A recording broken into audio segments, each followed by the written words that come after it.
have two wonderful people on the stage here. We have Ed Connolly, who is Vice President of North Slope Operations for ConocoPhillips, Alaska. Ed has more than 30 years of experience in the oil and gas industry and has been with ConocoPhillips since 2006. Ed has held production and operation leadership roles around the globe, including Canada, Australia, and Houston, and has been in Alaska since 2022. This is Ed's first visit to Juneau. So I would like to turn the time over to Ed to introduce our keynote. Thanks very much for that. And actually, a little correction there. It is my second visit to Juneau. I was here with my family on a cruise with some friends from Australia like a decade ago. So it's been a while. Really happy to be back. So ConocoPhillips is very proud to support the Juneau Economic Development Council Innovation Summit here and the Juneau Chamber of Commerce. ConocoPhillips has been a leader in Alaska's oil industry for more than 50 years.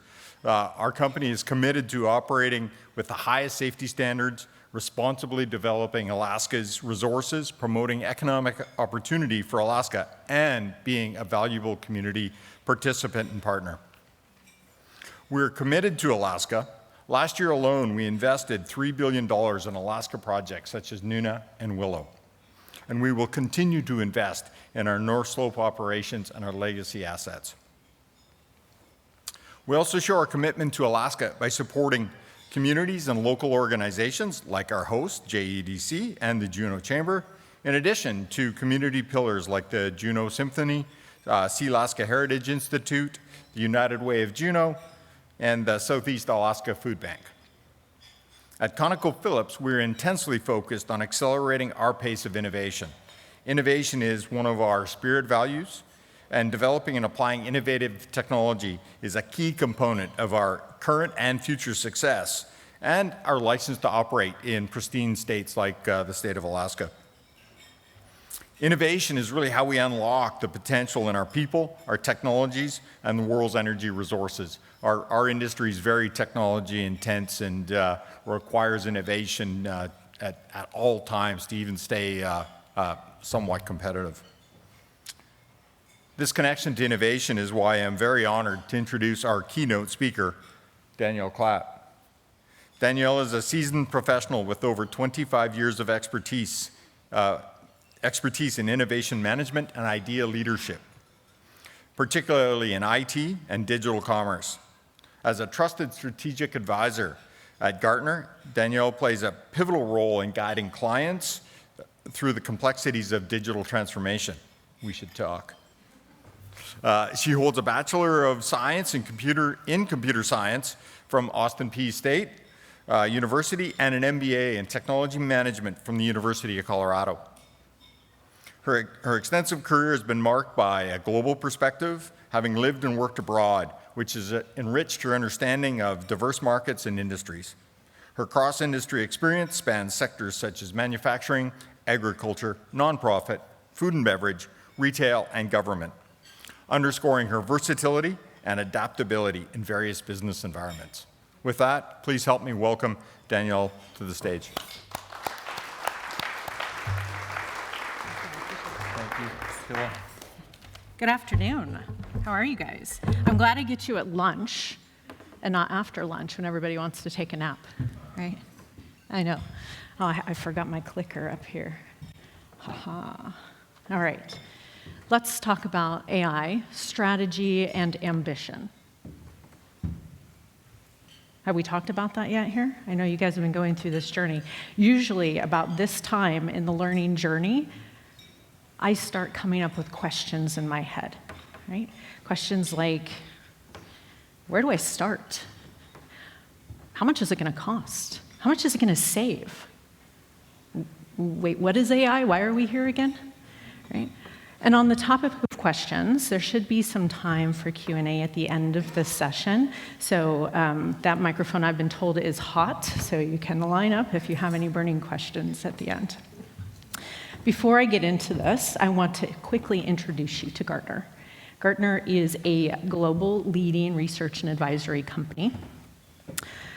We focus on bringing information, white papers, research, conferences, to make sure that our clients are up to date with market trends, technology advancements, and best practices. We span multiple domains: IT, finance, HR, you name it. And together with all of our analysts and our experts, we're able to provide strategic guidance for our members with granular results, right? We can really get in there. As a CIO, I used Gartner throughout my technical career. And I can say I used Gartner because on journeys like this, I didn't want to talk to the vendors right away. They always wanted to sell me something, right? But I could go to Gartner and get an agnostic view of the landscape and ask questions and talk to people who've done this and get the goods and the bads and the uglies, and then decide if the vendor was trying to sell me snake oil, right? So let's dive in. AI, right? We've heard a lot of definitions. You've heard a lot of definitions over the past 3 years.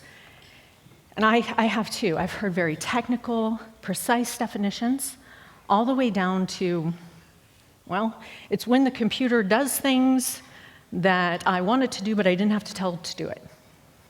And I don't know that either are wrong, right? And I figured I'm not an authority to define AI necessarily, so I decided to ask AI. And I opened up ChatGPT and I said, how should one define AI? And that's the definition that I got. Seems pretty simple, right? And that's where the deception is. It's not simple, right? If you look on the third line of this definition, that first word, systems, right? Keep that in your head. AI cannot live, cannot thrive, and survive on its own merit. It has to be loved and cared and fed and taught and watched. I kind of feel like we're talking about a pet now, right? So we're going to walk through this together and look at some of the considerations that we need to have when we want to make this investment. It's an important investment. It is the future. Just might not be our immediate future for some of us. And as you guys have learned already, AI's been around for a long time.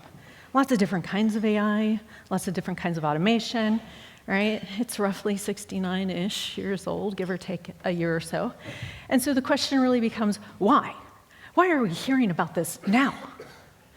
And I have some theories that I kind of want to pass through and test with you guys. One, AI went out and hired the same marketing team that the cloud used. And they still got it. We're buying, right?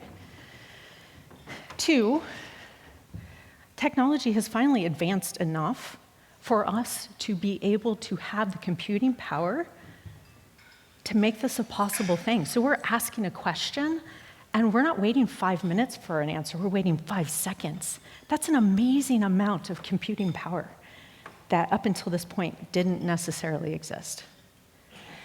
And three, all you data hoarders out there, you know who you are. You've never deleted a file in your life. You have your same file in 5 different places, and I bet you have a USB drive or office drawer that has those same files that you haven't looked at in 15 years, but you might need them, right? They're there.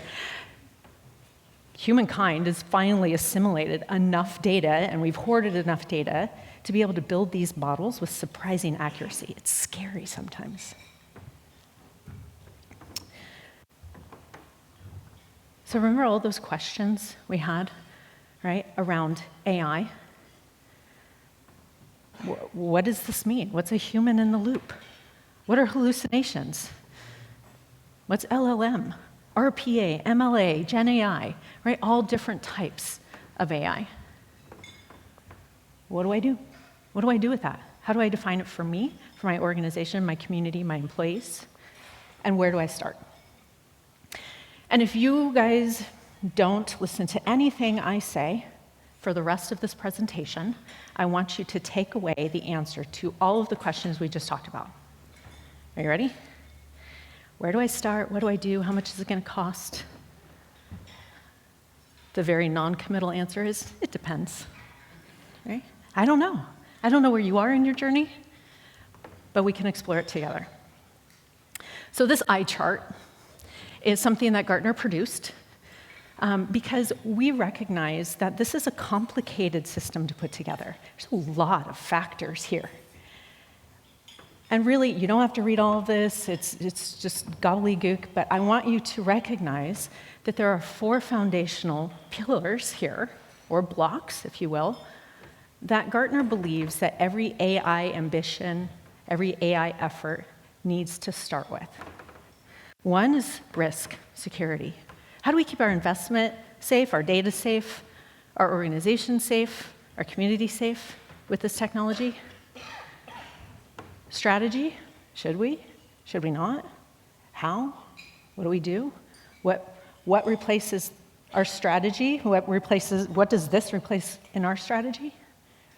Operating model. This is an interesting one because not a lot of people talk about this, but Neil alluded to this earlier. How is this technology going to change our ways of working? What will our employees think? Will they adopt it? What will our citizens, our customers, our community, what does that look like? Right? We have to take that into account. This is a sweeping change for most organizations in their processes and what they follow today. And then last, deployment. What is the right thing for us to do? Is it to build from the ground up? Is it to buy something that's already there? Right? So as we talk about those 4 foundational blocks, we explode the landscape. And circled are the baseline focuses that Gartner believes you need to have to activate on your ambitions. We're going to walk through some of these, so don't worry. Ready? There we go. Okay, let's talk about risk ambition for a minute. Ambition is a great word. And as every ambitious person in this room knows, it can come with risk. And I'm not going to spend a lot of time on this topic, but it should not deflate the importance of this topic. I've seen week-long conferences on every single thing listed on this slide. But I want to give you the executive summary. Out of all the organizations I've come into contact with over the past 3 years, out of all of the organizations that I myself have implemented automation in, public, private, government, right? Big, small, doesn't matter. They all tend to struggle with the same 3 things on this slide. Technical debt, talent management, and compliance. Those 3 things together, any one of those, if we don't address them, can bring us to our knees. So keep those in the forefront of your mind as we explore these other areas. Opportunity. Everyday AI or game-changing AI? Who's to say? You guys have a lot of ideas. It's a good thing, right? But sometimes it's hard to organize those ideas and understand if they're actually feasible, achievable, and doable. And Gartner recognizes. We had people come in left and right. Hey, what about this? What about this? We don't know. How do we prioritize? How do we budget? And so we created a radar. Some of the things we do, create tools, right? And up here on the right-hand side, you have game-changing AI. And the left-hand side, you have everyday AI. And then we bifurcated, and on the bottom, you have internal-facing efforts, and on the top, external-facing.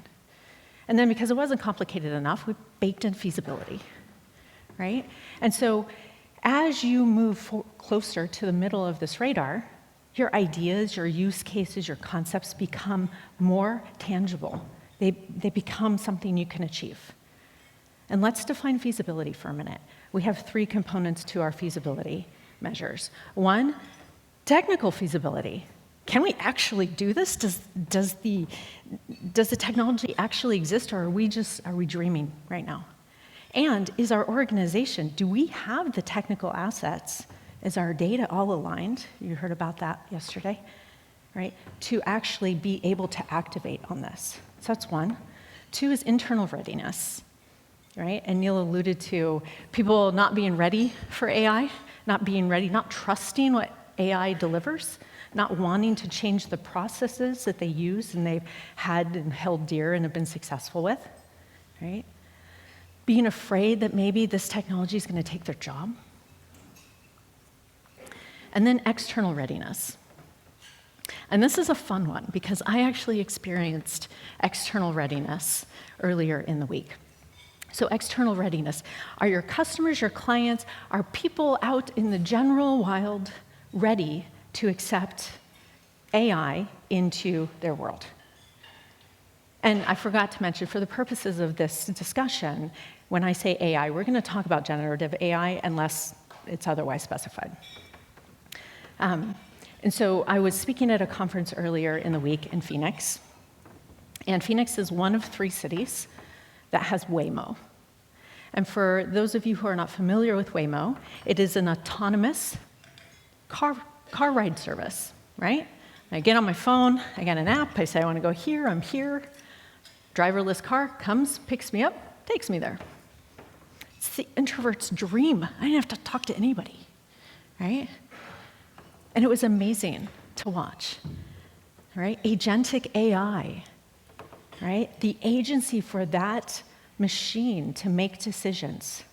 I wasn't even allowed to sit in the driver's seat. It says, hands off, woman, right? They don't even let you. That door won't even unlock for you. And I went to this tech convention, and I talked about my experience. I was like, this, and by the way, I'm a bit desensitized because I let my Tesla drive me everywhere, and I figure, well, the more it drives me, the better it'll be, right? It's being taught. I went to this tech convention, and I said, hey, guys and gals, look at this. Have you guys tried this? We're in Phoenix. When in Rome. And I had somebody come to me and say, are you crazy?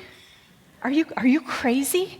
You're taking your life in your own hands. I was like, well, aren't you just talking about adopting AI and you won't yourself use it? Right? So is the world ready for that product? Is the world ready to accept the outcomes of your efforts? So what does a radar look like in action? Well, here's one from the healthcare sector. And all of the projects, all of the use cases that you see on here and on all the radars are either in practice, are being developed, right, or are feasible, or things that our members have told us and respondents to our surveys have told us they are working on, have implemented, so on and so forth, right? And what you're going to find is the majority of these use cases are going to be on the everyday AI side and internal, right? Not a lot of people want to show they're crazy right away, right? So we're looking at that, and most organizations come to me and they say, we don't want to radically change our organization. We just want to gain efficiencies to stay on par. We feel like we're falling behind. So what does this look like for some other industries? Well, here's energy and utilities, something I've heard a lot of conversations around this today. And you say, wait a minute, Danielle, you just told me that most people are on the everyday AI side, and these guys, they're game-changing. And I said, yeah, you're right. And a lot of organizations that have been highly regulated over the years, whether it's because of the nature of their delivery, because of federal regulations or safety, they already have some of that automation put into place. In fact, they wouldn't be competitive if they didn't. They've already invested in that technology. So when they look at generative AI, they're like, hey, that Lego piece fits right here. We got this, right? So don't be afraid that people are making larger strides than where you're going to be at the beginning. And then just, to round it out, we have public sector, human services. Do you notice everything is on everyday AI, right? I support a lot of public sector departments, and they are interested in, and you guys might be, in the same boat, they have a deficit. They have a talent deficit, right? Their employees are aging out, they're retiring. And weirdly enough, they can't seem to get newer people in. And they come to me and they say, Danielle, we have all these people retiring, and we can't really seem to attract, the next generation. And when we do, they don't stay for long. What do you think our problem is? I was like, well, I look at it and I was like, well, the first problem is probably I don't even know what a data processor 2 does, right? Like, let's change the job description. Let's put in some technical capacity into that job so somebody's excited to apply. And then secondarily, if you sit a 20-something or a 30-something even down in front of a green screen that goes tab, tab, tab, and there's no mouse, and you ask them to pass Post-it notes back and forth with carbon copy, I don't, cursive? Like what? What are we doing here, right? So we're going to talk a little bit more about the radar a little bit later, but let's move on. Deployment ambition. This is my favorite topic because this is the topic that I'm guilty of doing, all right? As a CIO, I would get my proposal, and guess what I would do? Right to the back. How much does it cost? Right? I know the value. I want to know how much it's cost. And it should be no surprise to you that one of the largest barriers to entry, according to our research, is the cost of running these efforts. Technical implementation is first, right? You guys are probably feeling that already. Getting the required talent, also an issue, right? Remember, we talked about talent management, we talked about technical debt, right? And then governance. Ooh, that compliance popped up again, right? Those top 3 risks we talked about earlier on, there they are in numbers form. But not all costs are obvious, right? And so we go in and we say, maybe somebody in this room has gone to a vendor or to their technical lead or to their neighbor and said, how much is this actually going to cost? And the vendor's like, well, I don't know. And you're like, wait, you don't know? You're trying to sell this to me. You don't know how much your product costs? That's bananas. Try again. And the problem is they don't know how much it costs because they don't know how you're going to adopt and use it. Right? And so some of those costs that are obvious are above the line because we're familiar with them. We buy a software package for our organization, and we have users. We have to buy licenses for those users. Got it, understand. Right? You data hoarders out there, you know the cost of storage. Right? We understand that. Compute cost, server, cloud space, we understand that. But then we start getting into costs that we have never bought or sold before. What does that mean? Well, I don't know. How much does it cost to retrain AI? I don't know. I haven't even trained it yet, right? How much does it cost to train your employees to write the correct prompts to get the information out of Gen AI that they need? I don't know. Are they slow learners? Are they fast learners? I don't even know what that means. And the problem is, these costs sneak up on us. There are costs there that are hidden behind the curtains that we don't even know to ask about because we've never encountered them. And frankly, the vendors that are selling this type of technology, they don't know either. And you say, I still don't buy it. If I know the cost of a token, whatever that is, and I know how much I'm going to use it, and that's a math problem. I'm pretty sure I can come up with a number. And the truth is we can estimate small proofs of concepts, right? And we can say, yes, this is how this works. But once it gets out of control, we're not sure which one of these blocks it's going to affect, right? Most bespoke AI models, the larger ones, right, that Bill had alluded to earlier, are consumption-based, meaning the more we use, the more we pay. Seems reasonable. Problem is, we don't know which ones these are going to hit because we've never done it before. And you're like, Danielle, I'm still not tracking. Like, you might as well be in the back corner speaking acronyms. So let me bring a full circle example for you that I think everybody has lived through. I'm going to take you back, maybe 13, 14 years, back into the land of blackberries. Does everybody remember blackberries, right? Yeah, we were really productive on those blackberries. We came from flip phones and suitcase phones, and now we have BlackBerry, and we could call, and we could text, and we could get email and send email, and it was amazing. We were so productive, we couldn't stand it. Yeah. And our mobile providers, they were very happy to sell us a data plan so that we could do all of that. It's very nice of them. And in those corporate data plans, they'd have buckets, and you could roll those data gigabytes over to the next bucket for the next month in case you had a bad day or a bad week and you went out of your service or you downloaded a big PowerPoint, whatever the case is. And everybody was happy. And then this came along, right? Smartphones came along. And all of a sudden, I could download music without being on the Wi-Fi. I could send emails with large attachments. I could watch that hilarious cat video over and over and over and send it to all my friends, right? And then what happened? All of a sudden, that calm, lazy river that we had in data plans turned into a class 3 rapids and hurricane, thousands of dollars for those data plans. And the technical leaders are going, what are you doing on this? And they're like, I don't know how much data a cat video is. I have no idea. You don't either. Neither did the providers, right?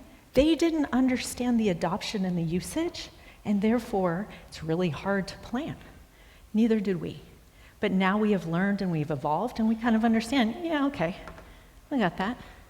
AI is the new hungry cat video that we keep watching over and over again, but we're not really sure what's going to happen with those costs.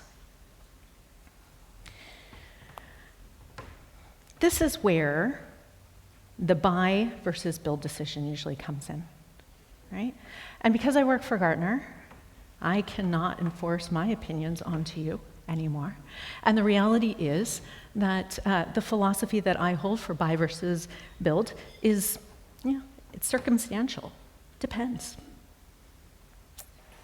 But what we did was we went and we looked back into history, right? I think I heard Steve say, we looked to the history to see the future.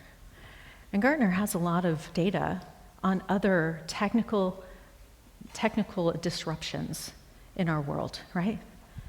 Virtualization, the cloud.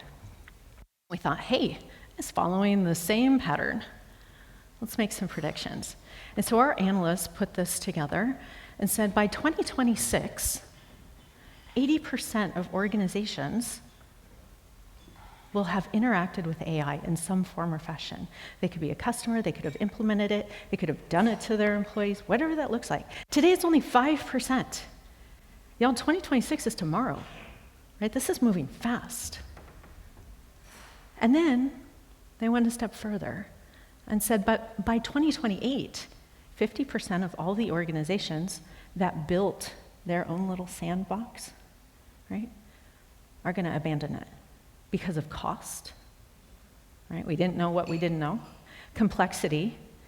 We built something that worked for us, we thought, but now there's something new that works better, and we want to do that instead, right? Which leads to tech debt. So, consideration points, right? Now, I would be remiss to talk only about cost and not touch on value.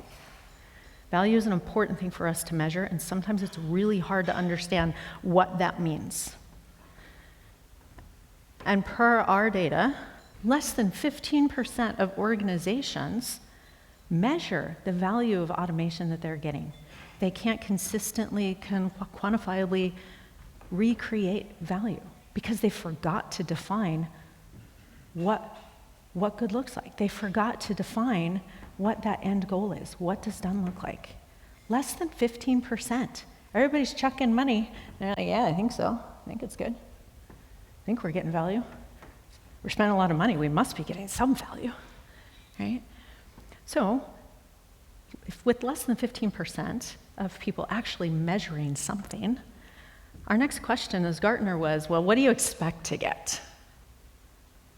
Right?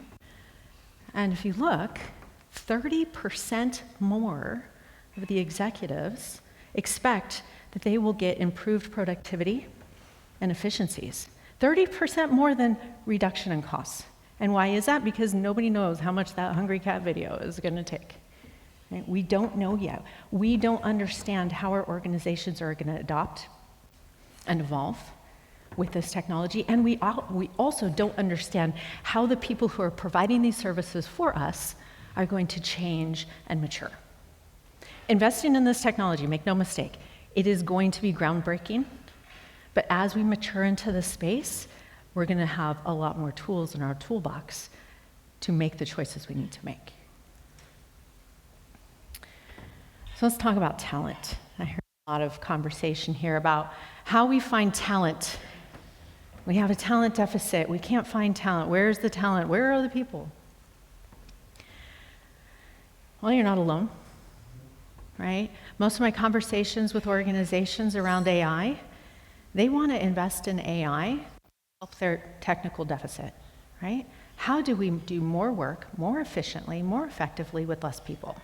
And it seems to reason that if you do invest in a technology of automation, you can excel your efficiencies, reduce workload, and therefore reduce the workforce. Seems reasonable. But which workforce, right?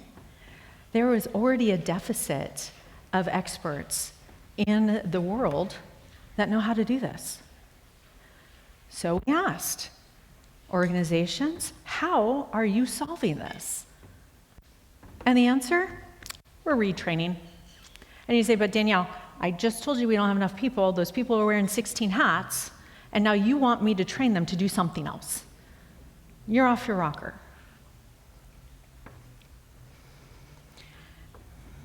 I've had an observation over the past couple years, and I want to test this with you, because it might just be me, it might just be my eyesight.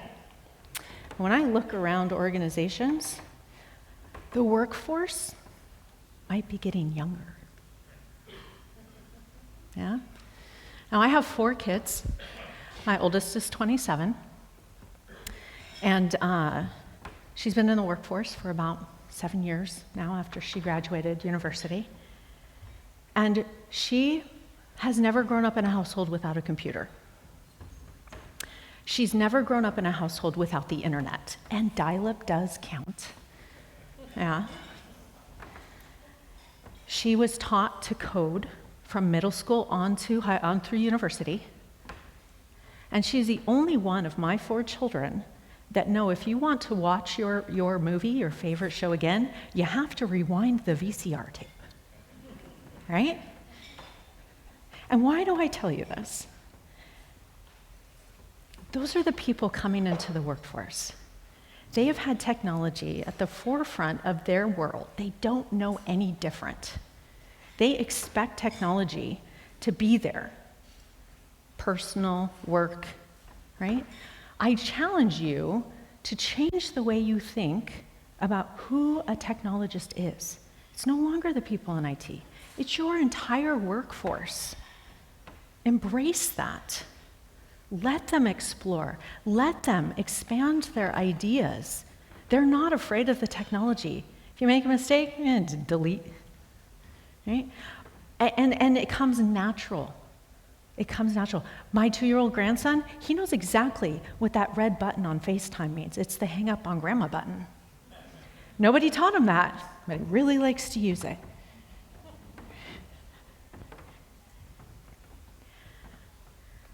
So we've explored all of the use cases, we've explored talent, we've explored risk, we've explored cost and value, right? Now the question becomes, how do we prioritize all of these things that are in our head? So ask yourself 2 questions. That's it, simple. Should we and could we? And if those were the only two questions that we had to answer, we all would be, right? Let's unpack that for a minute. Should we actually follow that bouncy ball down the street? Does our strategic goals align with what AI can provide, or are we looking for a problem that we don't have? Right? Are we looking for a problem we don't have? Just so that we don't miss out? I don't know. Is the customer ready for this, right? Is there a specific need for this opportunity? And is it going to be effective for our organization, or are we just tossing money into the wind and hoping it gives us some value and falls back into our pockets? So at this point, the talk track in my head would go something like this. We're sitting around the board table. We say, okay, well, we have this new technology. We're not quite sure what it can do for us, but I did recognize that one of our organizational goals this year was to improve customer experience. And we know from a survey last year that our customers are pretty ticked off about how long it takes them to get a hold of one of our agents. They're on hold for 40 minutes, and then the phone system craps out, and they have to call back, and then they're on hold another 40 minutes, and by the time they get to our agents, man, are they hot, right? Maybe AI can help us. Maybe, well, and we also have another data point. We know what people are calling in for because we have a system of record. We know that roughly 70% of the people calling in are just looking for information that they could get from us providing it to them digitally. In a chatbot, perhaps. We have that information. So, if we put a chatbot in place, train it on the information that we know is most asked, that will not only reduce the hold times for the people who actually have to talk to agents, but it will improve the customer service for the people who are seeking that information, right? How do we measure that? Well, let's measure wait times, right? Can we reduce our wait times 50% this year by implementing a chatbot? Let's measure it. So at that point, the next question comes up. Should we? Could we? Do we actually have the skills and technology to do this? Do we need to go find a partner? Can we upskill our teams? Right? Can we swallow the cost of what this looks like, even if we don't know quite what it looks like? Can we mitigate the risks? Is our data in order, or are you guys a bunch of hoarders still back there and data's falling everywhere, right? That's important because the systems, remember, of AI, it's a lot of complexity there. And if we don't have good stuff moving into it, we're going to have bad stuff coming out of it. How confident are we that we can acquire that technology, we can acquire the funding, we can acquire the skill set, right? How is it going to affect our communities, our organizations, our employees, our vendors, our customers, our citizens, right? All considerations for this. Would you yourself do it? Would you get into that car? I tried to invite people in. I was like, yeah, come with me. It'll be fun. Where are we going? Oh, I'm going to the airport. That's 40 minutes away. Are you crazy? Probably. We can be crazy together.